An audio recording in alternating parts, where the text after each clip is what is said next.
कुर्बानी कुर्बानी कुर्बानी कुर्बान कुर्बानी कुर्बानी कुर्बानी कुर्बान कुर्बानी कुर्बानी कुर्बानी कुर्बान अल्लाहर काछे बंदार बड़ा इम्तिहान कुर्बानी कुर्बानी कुर्बानी कुर्बान আন-নূর টিভি সত্য প্রকাশে অবিরাম পথ চলা। আসসালামু আলাইকুম ওয়া রাহমাতুল্লাহি ওয়া বারাকাতুহু। সুপ্রিয় দর্শক ও শ্রোতা মণ্ডলী, আপনাদের সকলকে আন-নূর টিভি পক্ষ থেকে স্বাগত মোবারকবাদ জানিয়ে শুরু করতে যাচ্ছি কোরবানি বিষয়ক আমাদের বিশেষ অনুষ্ঠান। সুপ্রিয় দর্শক, বিশ্বের যেখানেই আছেন, আমরা সকলেই জানি এখন যে মাস চলছে সেটা হচ্ছে জিলহজ মাস। জিলহজ মাস মহান রব্বে কারীমের পক্ষ থেকে আমাদের জন্য যে কয়েকটা মাস বা যে কিছু সময়কে বিশেষ নিয়ামত এবং বরকতপূর্ণ হিসেবে দান করা হয়েছে, এর মধ্যে অন্যতম হচ্ছে জিলহজ মাস। আল্লাহ রব্বে কারীম এই জিলহজ মাসের এই দিবসগুলো সম্পর্কে গুরুত্ব আরোপ আমাদের করানোর লক্ষ্যে স্বয়ং আল্লাহ কসম পর্যন্ত কেটেছেন সূরাতুল ফাজরের মধ্যে। এছাড়াও রাসূলুল্লাহ সাল্লাল্লাহু আলাইহি ওয়াসাল্লামের মুখ নিঃসৃত বাণী হাদিস গ্রন্থগুলোতে যখন আমরা দেখব, সেখানের মধ্যেও এই দিবসগুলোর ফজিলত, এই দিবসগুলোর করণীয় দেখলেই বোঝা যাবে যে আসলে এই সময়টা কি পরিমাণ গুরুত্ব রয়েছে। তো এই সময়গুলোর গুরুত্বপূর্ণ হওয়ার পিছনে অন্য কারণগুলোর পাশাপাশি অন্যতম যে দুটো কারণ রয়েছে, এর মধ্যে একটি হচ্ছে এই যে আল্লাহ প্রেমিক বান্দাগণ এই সময়ের মধ্যে মহান রব্বে কারীমের সন্তুষ্টি অর্জনের জন্য মহান রব্বে কারীমের ডাকে সাড়া দিয়ে তারই ঘর বাইতুল্লাহ তাওয়াফের উদ্দেশ্যে যান এবং সেখানে গিয়ে লাব্বাইক আল্লাহুম্মা লাব্বাইক ধ্বনিতে গোটা আকাশ বাতাসকে তারা প্রকম্পিত করে তোলেন। এবং দ্বিতীয় যেই কাজটি আমরা করে থাকি সেটা হচ্ছে একমাত্র কেবলমাত্র শুধুমাত্র আল্লাহ রব্বে কারীমকে সন্তুষ্ট করার জন্য আমরা পশু কোরবানি করে থাকি। সুপ্রিয় দর্শক, আজকে আমরা আপনাদের সামনে আলোচনা করব এই পশু কোরবানি সম্পর্কে। পশু কোরবানির যেই প্রচলন রয়েছে আমাদের মাঝে ইবাদত হিসেবে, এটা আমাদের এই উম্মতে মুহাম্মদের জন্য যেই প্রক্রিয়ায় যেই নিয়মে চলছে, হুবহু এই প্রক্রিয়ায় এই নিয়মে না থাকলেও বরং সর্বযুগেই অর্থাৎ হযরত আদম আলাইহিস সালাতু ওয়াস সালাম থেকে আমরা দেখতে পাই যেটার প্রচলন ছিল। এই জন্য আমরা আজকে আপনাদের সামনে আলোচনা করব কোরবানির ইতিহাস এবং কোরবানি করার গুরুত্ব সম্পর্কে। সুপ্রিয় দর্শক, কোরবানির ইতিহাস নতুন নয় বরং প্রাচীন। মহান আল্লাহ রব্বে কারীম সূরা মায়েদার ২৭ নম্বর আয়াতের মধ্যে হযরত আদম আলাইহিস সালাতু ওয়াস সালামের সন্তানদ্বয় তথা হাবিল এবং কাবিলের মাঝে সংঘটিত সেই ঘটনাকে উল্লেখপূর্বক বলেন, ইদ করবা কুরবানান, যখন তারা কোরবানি করল, ফাতুকুব্বিলা মিন আহাদিহিমা ওয়া লাম ইউতাকাব্বাল মিনাল আখার, তখন একজনের পক্ষ থেকে গ্রহণ করা হয়েছে, কবুল করা হয়েছে, দ্বিতীয় জনের পক্ষ থেকে কবুল করা হয়নি। সুপ্রিয় দর্শক, এটাই হচ্ছে কোরবানি বিষয়ক প্রথম ইতিহাস, যেটা হাবিল এবং কাবিলের মধ্যে ঘটেছিল। কি সেই ইতিহাস? অত্যন্ত সংক্ষেপে বলতে গেলে এইভাবে বলতে হয়। আমরা জানি হযরত আদম আলাইহিস সালাতু ওয়াস সালাম হচ্ছেন পৃথিবীতে প্রথম মানব এবং তার মাধ্যমেই আল্লাহ রব্বে কারীম আমাদের এই মানব জাতি সৃষ্টির সূচনা করেছেন। এখন মানব জাতি বৃদ্ধির জন্য স্বাভাবিকভাবেই বিবাহ বন্ধনে আবদ্ধ হওয়ার যে একটা প্রক্রিয়া, সেটা সেই আদম আলাইহিস সালাম থেকেই শুরু হয়েছে। কিন্তু যেহেতু হযরত আদমই শুরু, তাহলে এখন কিভাবে তার সন্তানদের পারস্পরিক বিয়ে হবে? এই জন্য আল্লাহ রব্বে কারীমের শরীয়ত তথা ইসলামের শরীয়ত তখন ছিল এরকম যে হযরত আদমের ঔরসে আম্মাজান হাওয়া আলাইহাস সালাম এর গর্ভে প্রতি গর্ভেই দুটি করে সন্তান হতো, একটি পুরুষ আর একটি নারী। নিয়ম ছিল যে প্রথম গর্ভে যেই নারী জন্মগ্রহণ করবে, দ্বিতীয় গর্ভের পুরুষের সাথে তার বিবাহ হবে, দ্বিতীয় গর্ভের যেই নারী জন্মগ্রহণ করবে প্রথম গর্ভের পুরুষের সাথে তার বিবাহ বন্ধনে আবদ্ধ হবেন। যেহেতু হযরত আদম আলাইহিস সালাতু ওয়াস সালামের এই শরীয়তে এই নিয়ম ছিল, সেই নিয়মের ধারাবাহিকতায় তার দুই জোড়া সন্তান তথা হাবিল কাবিল, তারা যখন জন্মগ্রহণ করে তখন হাবিলের সাথে যে মেয়েটি জন্মগ্রহণ করে সে ছিল তুলনামূলক কম সুন্দর এবং কম সুশ্রী।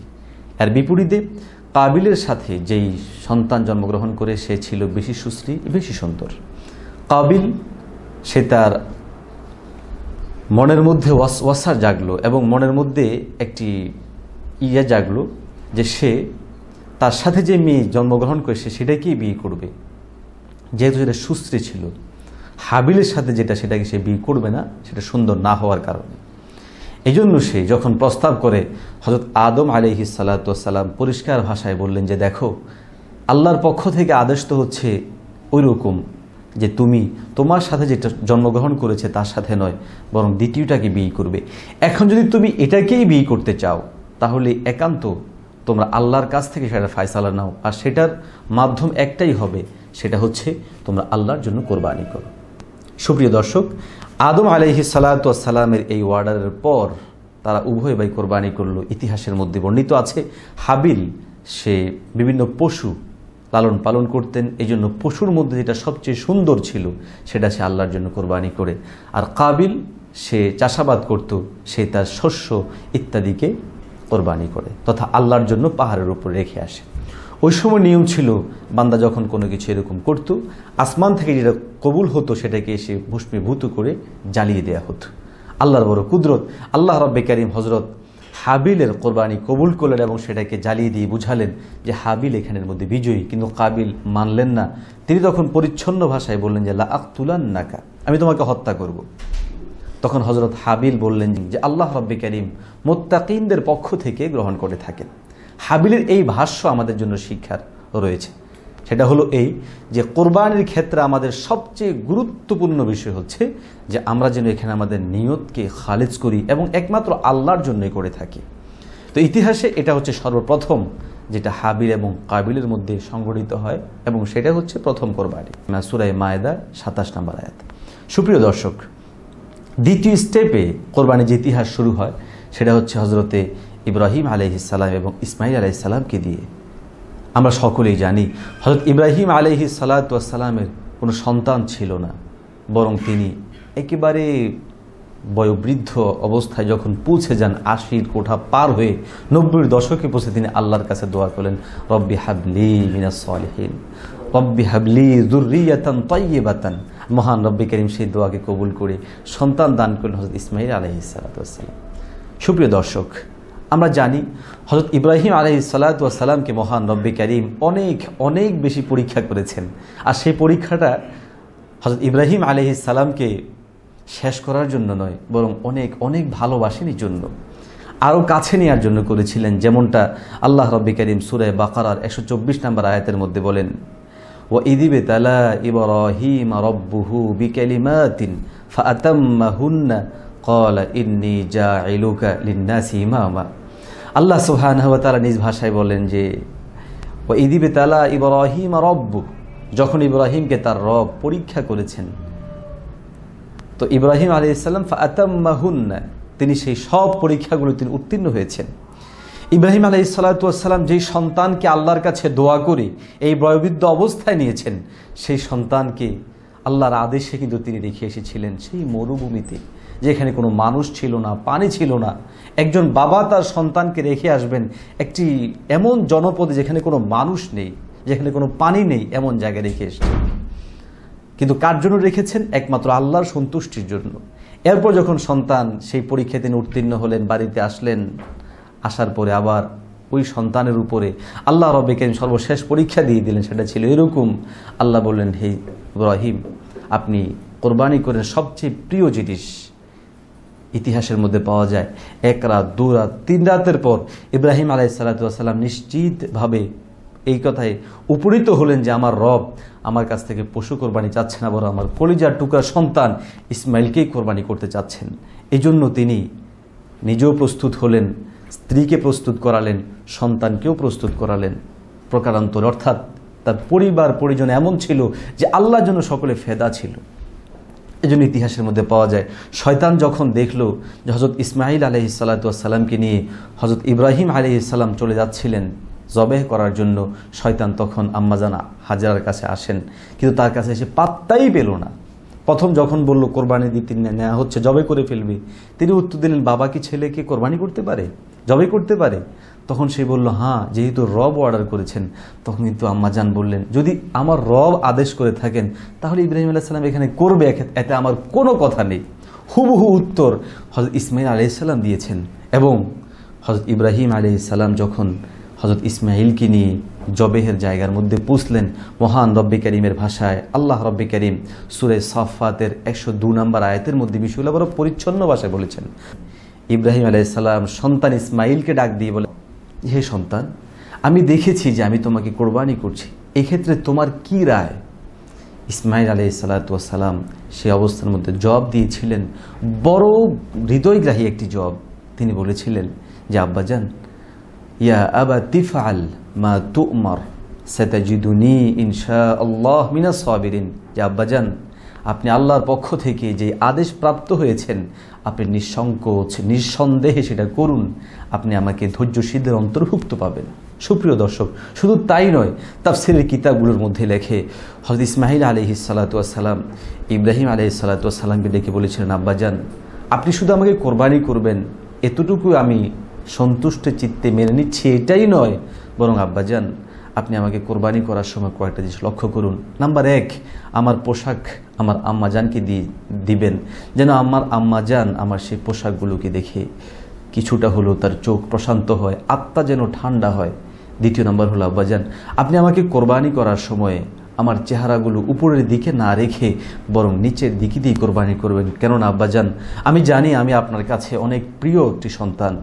আপনি আমার চেহারার দিকে তাকালে হয়তোবা পিতৃ স্নেহের কারণে আপনি আল্লাহর সেই আদেশ পালন করার ক্ষেত্রে পিছু হটতে পারেন, সংশয়ে পড়তে পারেন। অতএব চেহারাটা নিচের দিকে দিবেন এবং আমার চেহারার দিকে যেন আপনি না তাকান। আল্লাহু আকবার কাবীরা। একজন আল্লাহ প্রেমিকের এই ভাষ্য নিজকে সে পরিপূর্ণভাবে আল্লাহর জন্য দিয়ে দিচ্ছে। তখন 3 নম্বর তিনি বলেন, আব্বাজান, ছুরিটাতে খুব ধারালো করে নেবেন, যেন আমারকে জবেহ করতে গিয়ে আপনার কোনো কষ্ট না হয়। একজন সন্তান তার বাবার জন্য কি পরিমাণ ফেদা, আব্বাজানকে এই পরিমাণ কষ্ট হইতে যাচ্ছে না, অথচ সময় চলে যাচ্ছে। সুপ্রিয় দর্শক, এই ইতিহাস আমাদেরকে বহু কিছু শিক্ষা দেয়। কিভাবে আল্লাহর জন্য নিজকে সঁপে দিতে হবে, কিভাবে মায়ের কথা মানতে হবে, কিভাবে আব্বাজানের কথা মানতে হবে।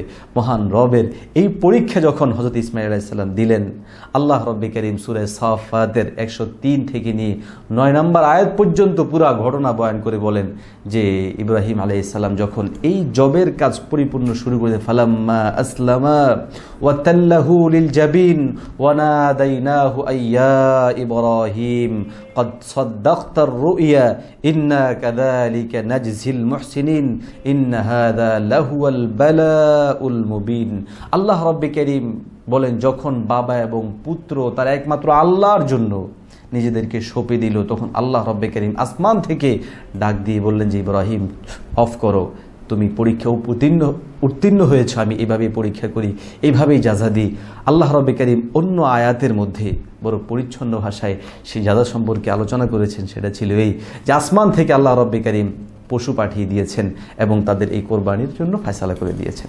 সুপ্রিয় দর্শক, এই হলো পশু কোরবানির ইতিহাস এবং কোরবানির ইতিহাস। এই কোরবানি অত্যন্ত গুরুত্বপূর্ণ একটি বিষয়।